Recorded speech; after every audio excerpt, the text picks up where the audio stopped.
বন্ধুরা, আজকে আমি বানাবো কাঁচা ইলিশ মাছের ঝোল আলু বেগুন দিয়ে।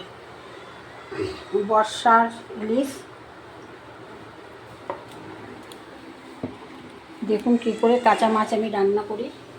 কারণ কাঁচা মাছ সবাই একরকম রান্না করে না, এক একজনে এক এক রকম করে রান্না করে। জিরে ফোড়ন দিলাম, একটা মশলা করে নিয়েছি কালো জিরে, এক চামচ সাদা জিরে আর কাঁচা লঙ্কা দিয়ে একটা মশলা করে নিয়েছি। জিরে ফোড়ন দিয়ে এবার আমি আলু বেগুনটা দিয়ে দিলাম।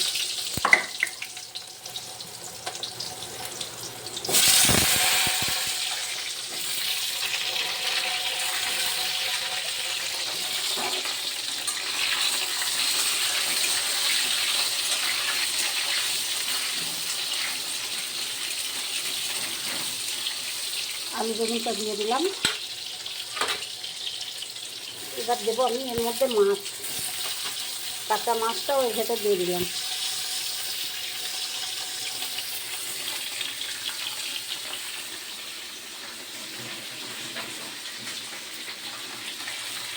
কাঁচা মাছ অনেক রকম করে রান্না করা যায়।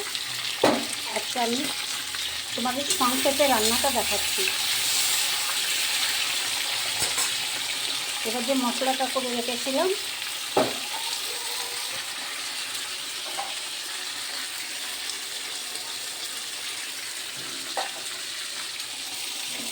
মশলাটাও একটু জল দিয়ে মশলাটাও দিয়ে দিলাম।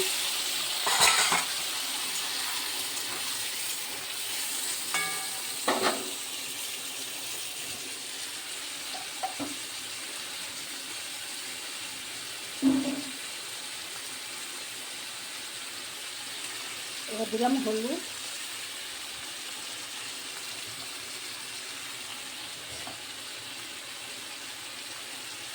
আর দিলাম স্বাদ অনুযায়ী লবণ দিয়ে এবার এই মশলার সঙ্গে মাছটাও সবজি দিয়ে মশলা দিয়ে মাছ দিয়ে একদম কষিয়ে নেবো ভালো করে। মাছ ভাঙবে না, মাছ যেমন মাছ তেমনই থাকবে।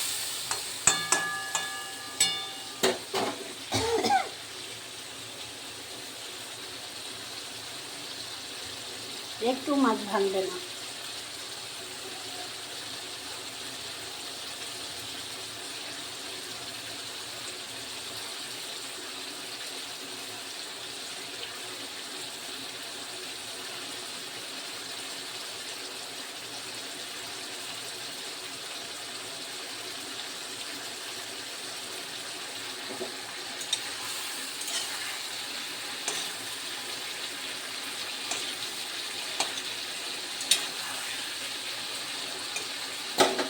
একটু কষানো হোক।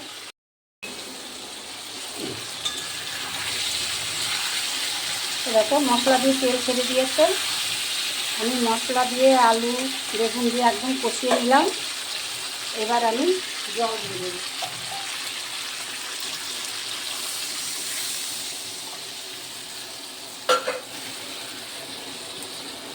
জানি না বন্ধুরা তোমরা কাঁচা মাছ কেমন করে রান্না করো, আমিও অনেক রকম রান্না করি। এইটা আমার সবথেকে সহজ পদ্ধতি মনে হয়, আর খেতেও অপূর্ব লাগে।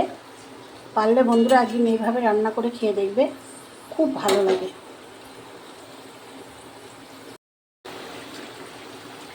কাঁচা ইলিশ মাছের ঝোল আলু বেগুন দিয়ে আমার একদম রেডি। অপূর্ব টেস্ট হয়েছে, আর গন্ধও বাড়ি একদম মমা করছে। যারা এইভাবে একদিন করে খাবেন, যারা খাননি এইভাবে একদিন করে খাবেন, দেখবেন কেমন লাগে। কাঁচা মাছ অনেক রকম করে রান্না করা যায়, যেটা আমি দেখালাম এটা একদম সোজা পদ্ধতি।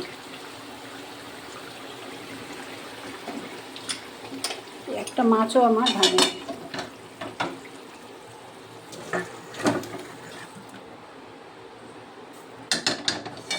দেখুন মাছগুলো সব গোটা গোটাই আছে।